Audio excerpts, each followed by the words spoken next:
पूर्णिया के सांसद पप्पू यादव को लगातार धमकियां मिल रही हैं। आज पप्पू यादव ने प्रेस कॉन्फ्रेंस में फिर एक ताजा मिली धमकी का जिक्र किया। पप्पू यादव ने कहा कि आज भी धमकी मिली है। अब इसको लेकर बिहार में सियासत तेज हो गई है, जिसमें अलग अलग पार्टी के नेताओं का रिएक्शन भी आने शुरू हो चुके हैं।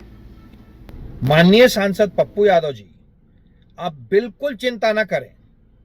अगर सही में आपको सुरक्षा की आवश्यकता होगी तो हमारी राज्य की सरकार के साथ साथ केंद्र की सरकार भी आपको हर मुमकिन सुरक्षा मुहैया कराएगी।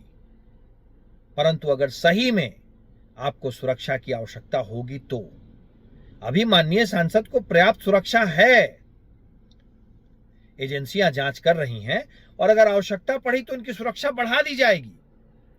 पर मैं पप्पू यादव जी को एक सलाह देना चाहता हूं। बेहतर होगा कि आप देश दुनिया की चिंता करने के बजाय अपने क्षेत्र की चिंता करें, अपने क्षेत्र के विषय में बयानबाजी करें, अपने क्षेत्र के विषय में सवाल उठाएं। ऐसे आपका क्षेत्र विकसित होगा और आप बाकी बहुत सारी चीजों से निश्चिंत रहेंगे।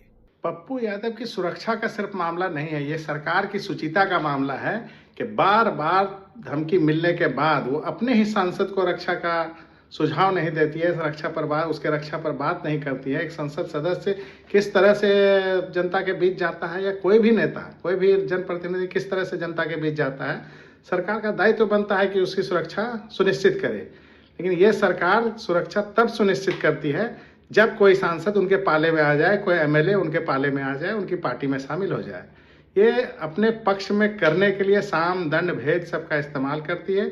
माननीय सांसद जी ने पूर्व में भी इस तरह की शिकायत दर्ज कराई थी और उनकी शिकायत के आलोक में हमारी पूर्णिया पुलिस उस पर लगातार कार्रवाई कर रही है और कार्रवाई को सुनिश्चित भी किया है।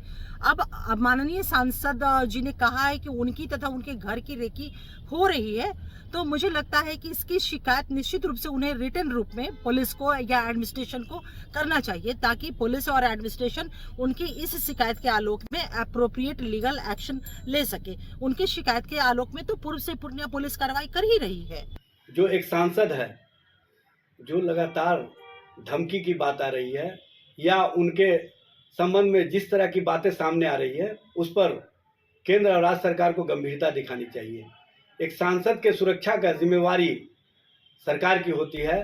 बिहार के श्रेष्ठ नर्सिंग पैरामेडिकल फार्मेसी आईटी और मैनेजमेंट प्रशिक्षण संस्थान SK Mandal group of institution. Bihar के मुख्यमंत्री नीतीश कुमार 25 से 29 नवंबर तक विधानसभा के शीतकालीन सत्र के बाद आदि आबादी को साधने के लिए महिला संवाद यात्रा पर निकलने वाले हैं। महिला संवाद यात्रा नीतीश कुमार की 15वीं यात्रा होगी, जिसके माध्यम से वो राज्य भर में महिलाओं से मुखातिब होंगे। सीएम की यात्रा को लेकर कैबिनेट ने 225 करोड़ रुपए के खर्च के प्रस्ताव को मंजूरी दी है। वहीं उनकी यात्रा को लेकर बिहार में सियासत गर्म हो गई है।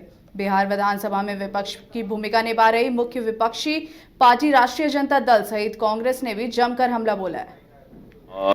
पहले भी यात्रा पर निकलते रहे हैं और यही समय है उनका।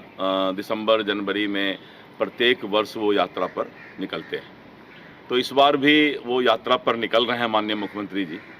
और विशेष करके जो आधी आबादी है समाज की, महिला, जिसके लिए मुख्यमंत्री नीतीश कुमार जी ने लगातार बहुत काम किया है और उसी का नतीजा है कि त्रिस्तरीय पंचायती राज में, नगर निकाय में महिलाओं को आरक्षण मिला। और जो सरकारी नौकरी है, आप उसमें देख रहे हैं कि आज अगर 3-4 सिपाही चलता है तो 2 सिपाही महिला चलती है। इसी तरह करके जो आंगनवाड़ी सेविका है, जीविका दीदी है, तो इस तरह करके नीतीश कुमार जी पूरे देश के सामने बिहार मॉडल जीविका का आया तो भारत सरकार ने उसको आजीविका करके एक कार्यक्रम चलाया। तो नीतीश कुमार जी की बहुत बड़ी देन है महिलाओं को आगे बढ़ाने में। और मुझे लगता है कि ये उनका प्रयास है कि महिला और भी आगे बढ़े, उनका सपना पूरा हो, इसी के लिए वो प्रयासरत हैं। प्रदेश के मुख्यमंत्री आदरणीय नीतीश कुमार जी दिसंबर महीने में संवाद यात्रा पे जा रहे हैं, महिला संवाद यात्रा पे जा रहे हैं। तो मैं आपको बता दूं कि 225 करोड़ से भी ज्यादा प्रदेश की तिजोरियां खाली करके अपना चेहरा चमकाने इलेक्शन में जा रहे हैं। और जाके वहां क्या बताएंगे कि 2 से 2.5 लाख से ज्यादा जिन महिलाओं के बच्चे, जिन महिलाओं के पति, जिन महिलाओं के बच्चे जो है 2.5 से 3 लाख SC/ST वर्ग से बच्चे आते हैं, वो जेल की सलाखों में है आपके गलत शराबबंदी नीति की वजह से। आपने शराबबंदी जरूर किया, लेकिन पूर्ण तरीके से शराबबंदी नहीं किया। उसका खामियाजा प्रदेश का युवा बेरोजगार नौजवान झेल रहा है और बिहार प्रदेश के जेलों में पड़ा हुआ है। और आप क्या जाके बताइएगा कि आपके शराबबंदी की वजह से जहरीले शराबों से पता नहीं कितने सैकड़ों हजारों बिहार प्रदेश के नौजवान युवा और बुजुर्ग मर गए, कितने लोगों की आंखों की रोशनियां चली गई। क्या आप ये बताने जा रहे हैं? अभी जो वर्तमान सरकार है वो सिर्फ चुनाव की रणनीति बना रही है और चुनाव जीतने के लिए ही सारा उपाय कर रही है। चुनावी वर्ष है, इसलिए इसमें कोई महिला को आगे बढ़ाने का, महिला को सुरक्षा देने का, महिला के प्रगति का कोई नियत नहीं है। सिर्फ चुनाव में किस तरह से आकर्षित किया जाए उसी की रणनीति के तहत ये यात्रा है। पहले भी गोल, जहां 27 वर्षों के सफर में 17,000 से भी अधिक छात्रों ने डॉक्टर एवं इंजीनियर बनकर भरे सफलता की ऊंची उड़ान, जहां साधारण छात्र भी झारखंड टॉपर्स बनकर बना रहे इतिहास। दूरदर्शी शिक्षाविद श्री विपिन सिंह के मार्गदर्शन में मेडिकल एवं इंजीनियरिंग के लाखों छात्रों के लिए आशा की किरण के रूप में goal nations leading institute. Patna city क्षेत्र के आलमगंज थाना अंतर्गत 23 जून को हुए अरुण कुमार की हत्या के आरोप में दिवंगत सुंदरम बाबा की गिरफ्तारी के बाद आज स्थानीय एवं वार्ड पार्षद परिजन ने प्रेस वार्ता की। इस दौरान परिजनों ने पुलिस की कार्यशैली पर सवाल उठाए। दिव्यम सुंदरम बाबा की पत्नी ने कहा कि अरुण कुमार हमारे परिवार का सदस्य था, जिसे हम लोग ने ही यहाँ लाकर बसाया था। उसकी हत्या होने से काफी दुख हुआ है। इसकी जांच हम सीबीआई से मांग करते हैं कि सीबीआई जांच कर ले, दूध का दूध पानी का पानी हो जाएगा। मामला क्या भैया जी की बात से सहमत हूँ और सारे समाज वाले गवाह हैं। मेरे पति निर्दोष हैं और मैं सारे लोग से समझाऊंगी कि निर्दोष फंसे नहीं, दोषी बचे नहीं। मैं यही कहना चाहूँगी कि जिस तरह से मेरे पति को धोखे से बुलाया गया है, ये सब साजिश के तहत है। इसमें मेरे पति बहुत बेकसूर हैं, उनका कोई हाथ नहीं है, उनको साजिश के तहत फंसाया गया है। अरुण कुमार जी का जो हत्या हुई है वो हमारे घर के एक सदस्य थे।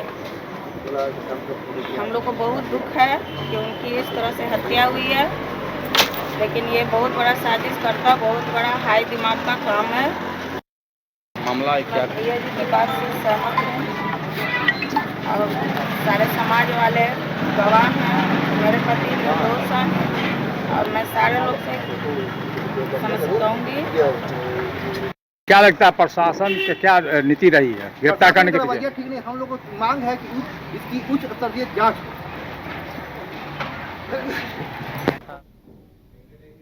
बिहार में जैसे जैसे सर्दियां दस्तक दे रही हैं, वैसे वैसे राजधानी पटना में सियासत गर्मा गई है। राजधानी पटना में विश्वविद्यालय के अंदर ये माहौल देखा जा रहा है। विश्वविद्यालय में लंबे समय से छात्र संघ के चुनाव नहीं हुए हैं। ऐसे में छात्र अब चुनाव करवाने की मांग कर रहे हैं। पटना विश्वविद्यालय का आज यानी गुरुवार को छात्रों ने घेराव किया। पटना विश्वविद्यालय के पास भारी संख्या में छात्र जुटे और कुलपति कार्यालय के बाहर नारे लगाने लगे। पुलिस छावनी में पटना विश्वविद्यालय तब्दील हुआ। मजिस्ट्रेट ने छात्रों को प्रदर्शन को अवैध घोषित किया गया।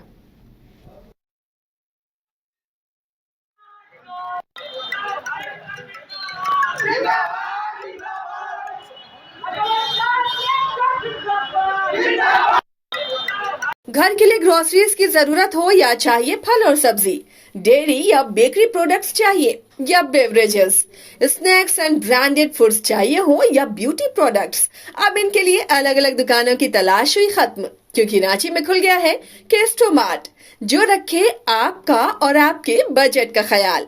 हर सामान पर 5% की छूट, होम डिलीवरी की सुविधा भी। आज ही पधारें। Kesto Mart, one-stop solution for every customer's requirements. Call 9153989339.